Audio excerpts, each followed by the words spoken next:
ఒకటడుగులు వేసిన తల్లిగా విసిరేసిన ఈ దారి తప్పిన తల్లిని వదిలేయకు.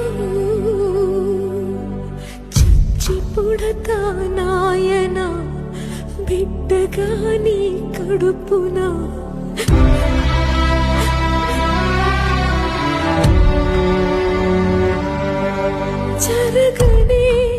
జరగదు ఇకపైన పొరపాటు.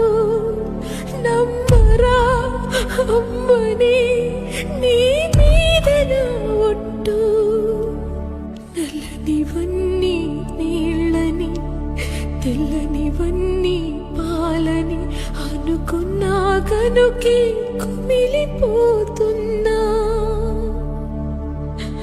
నేను చేసిన తప్పు చెరి